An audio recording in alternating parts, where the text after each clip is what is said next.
Today's video is I want to talk about something that I learned yesterday. I'm still, you know, there's one thing to know about it like intellectually, one thing to understand like what it's saying, and then another thing to actually go ahead and practice said thing. Because anybody could tell you being in a meditative state, you know, is this and that, but if you're not in the meditative state, then you don't really truly know what it's like to be meditative or what meditation is. You don't know.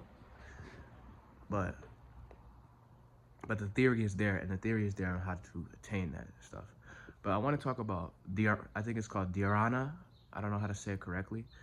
And then there's dhyana. So there's dharana, then there's dhyana, then there's samadhi, and then there's samyama. And then so to go through the whole of what it is, dharana is the act of concentrating on a specific object. So concentrating on a specific object. So you choose an object of meditation. For example, if you want to concentrate on a rock, if you want to concentrate on your breath, if you want to concentrate on a goal, if you want to concentrate on just about anything that you choose to concentrate, that you choose to fully focus on that one thing, that is called dharana. That's the act of doing it. And then right after dharana is dhyana, which is you and the object are now, there's a constant fluid concentration of you and the object. So you're focusing on the object, and there's a constant fluid unbroken focus, relaxed focus on the object. Everything else it's kind of like the flow state. Everything else goes away, and it's just you and the object. That's dhyana. Everybody knows about dhyana. Everybody has been in some sort of dhyana in life before. There's probably levels of dhyana, but everybody has been in some form of dhyana. It's like a flow state. Then there is samadhi, which is you and the object are now one. So you and the object are now one. That's like, it's next level flow state, if you want to call it. It's that flow state that time is it's that next level flow state, because you and the object are now one. Like, you guys are beyond time now. So you're concentrating on something, you concentrate so deeply, but now you and the object are one. That's samadhi. The act of doing all these three, the act of going through all these three, is called samyama. So when they say to do samyama on something specific, that is the act of doing all those three. Now, with samyama, there's certain powers that someone can achieve, which is essentially the practice to become a more competent human being. It's obviously enlightenment. I have to pause because the train's coming.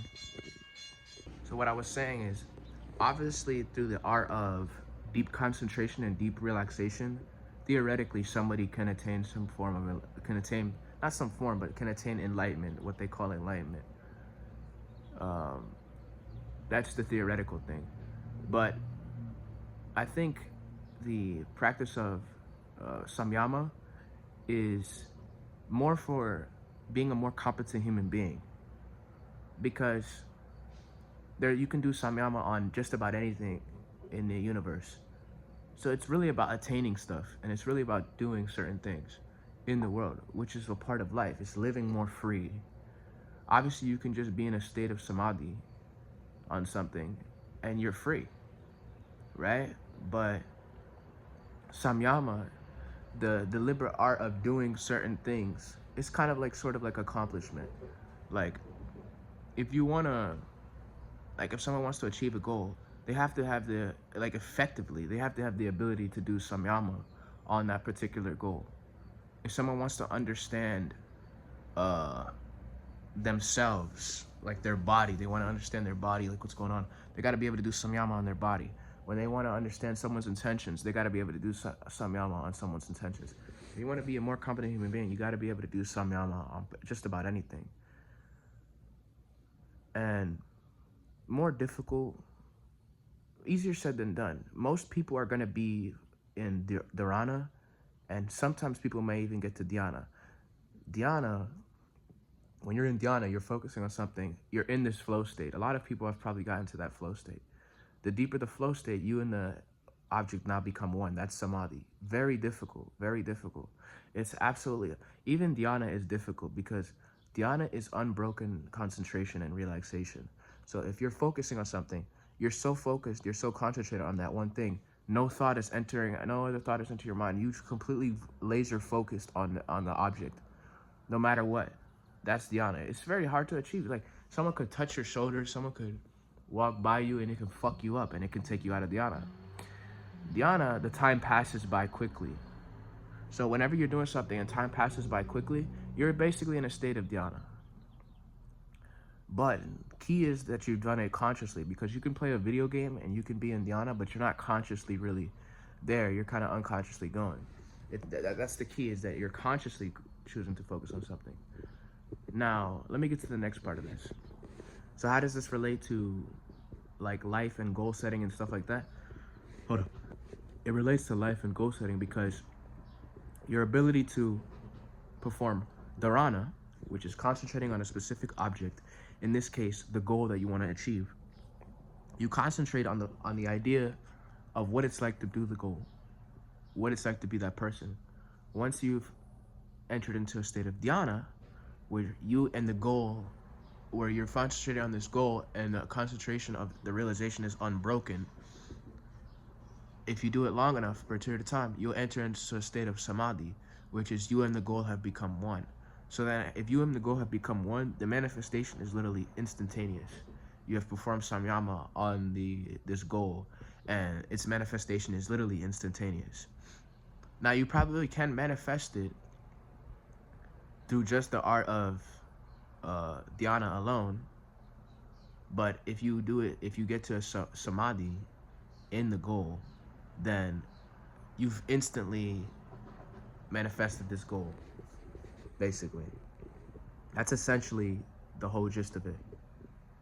And then I want to talk about something else. But no, hold up. Yes.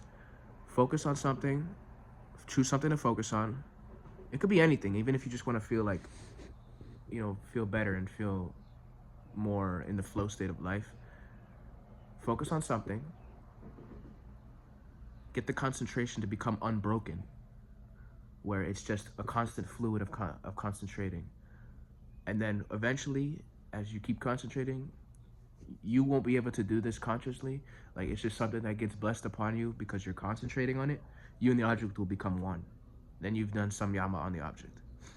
That's basically it. That's the whole principle. So physical action is not as necessary as it might be, because if you're acting from a limited perception, the action is futile. So you need that deep concentrated action, that deep concentrated state of being, and then you perform action.